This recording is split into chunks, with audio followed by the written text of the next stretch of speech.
Please subscribe and share so we can bring you more stories like this. Thank you. This happened to me a couple of years ago when I was on a solo road trip through Arizona.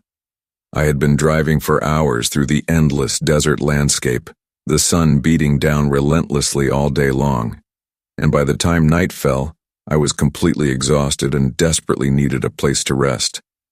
I spotted this old motel off the highway and pulled into the gravel lot around 1 a.m.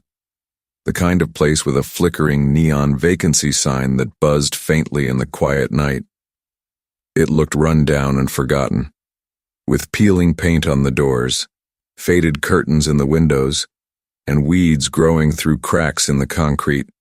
But it was cheap and open, so I figured it would do for just one night.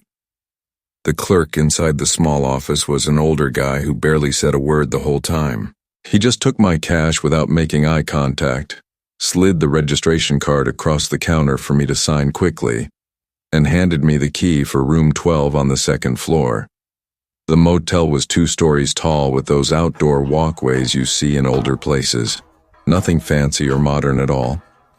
I parked my car close to the stairs, grabbed my overnight bag from the trunk, and headed up the creaky metal steps, the cool night air and distant desert sounds surrounding me. The room was basic and dated. A double bed with a lumpy mattress and worn sheets that smelled slightly musty, an old box TV bolted to the wall that probably didn't get many channels, a small bathroom with rusty faucets and a weak shower that dripped constantly, and thin walls that let in every little sound from outside.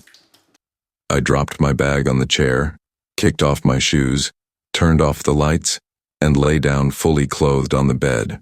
The long drive had worn me out completely, and I was asleep within minutes, the faint hum of the air conditioner unit outside the window lulling me into sleep.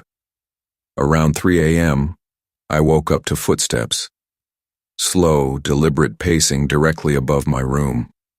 Thud. Pause. Thud. Pause.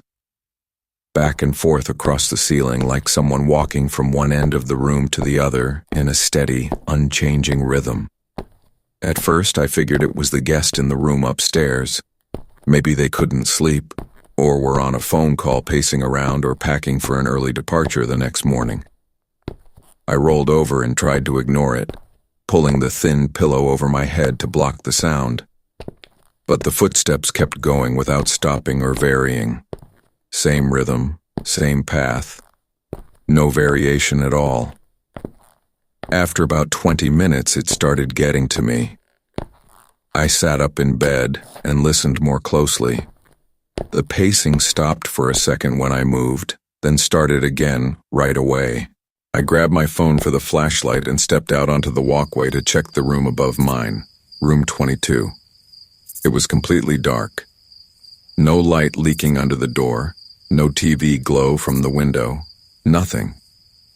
The whole upper walkway was empty and silent, just the sound of distant crickets in the desert night.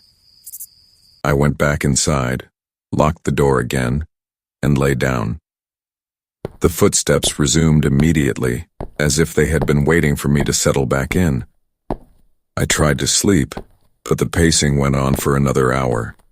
I thought about calling the front desk, but what would I say? Someone's walking above me? It sounded ridiculous. By 5 a.m., the footsteps finally stopped. I dozed off for a bit before checkout. The next morning at checkout, I asked the clerk if anyone was in the room above mine last night.